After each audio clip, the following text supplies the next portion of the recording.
Okay, in a previous video, we had determined what the integral, that should be an integral sign, of x times ln of x was. Okay, and it was this complicated antiderivative, not so terrible, but a fairly long expression for the antiderivative. We probably would like to know what the antiderivative of just ln of x dx is by itself. Because we already know that the derivative with respect to x of ln of x is equal to 1 over x. The natural log is one of the most important functions, so it would probably be nice to know what its antiderivative looks like as well. So we can do this. Like in the previous video where we had integrated x ln of x, we had learned that ln of x can only be differentiated. We didn't know how to integrate it yet. So we had to make u equal to ln x. So du dx must be 1 over x, which means that du, go one step further, must equal 1 over x dx. dv is equal to, let's see, is everything else. So this is actually a little bit confusing because it doesn't look like there's anything to put in for dv. We already pulled ln of x out as a factor and made that equal to u. So dv has to be the rest of the integral, everything that's inside of there. And so what is that? That is simply dx, or you could say 1 times dx. So going a step further, then the integral of dv must equal the integral of dx. And so v is just equal to x. All right. So then it's always good to pull out the formula. The integral of u dv equals u v minus the integral of v du, and then fill it in.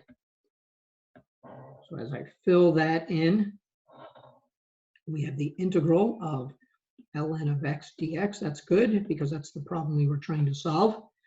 So we pulled the u dv off. Now we need to pull off the uv. So v is x, so we get x times ln of x.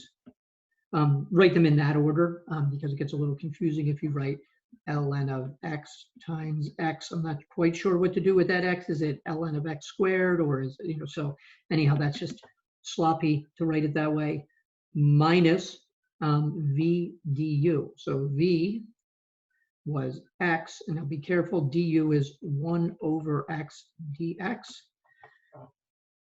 All right, so this clearly simplifies before we integrate. And when you look at that, we have 1 dx, so we just have the integral of dx. And if you integrate, technically that's 1 dx. The antiderivative of 1 would just be x. So this ends up being x times ln of x minus x plus c.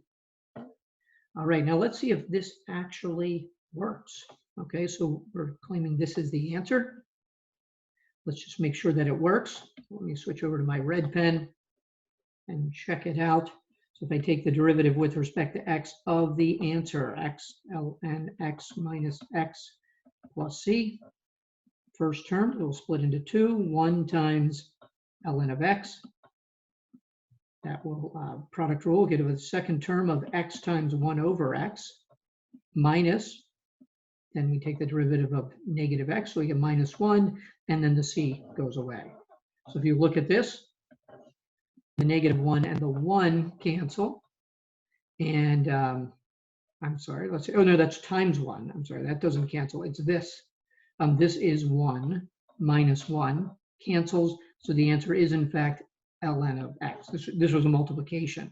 So 1 minus 1, I was looking for my 1 in the wrong place, will go away, and we're left with ln of x, which is the integrand, therefore that is the antiderivative of ln of x. So we now have one more thing you could put it on the memory list, or we now at least know how to derive it. So it's kind of fair game if we have to look up what the antiderivative of ln of x is on the sheet in the back of the book, but we have now proven why it is so.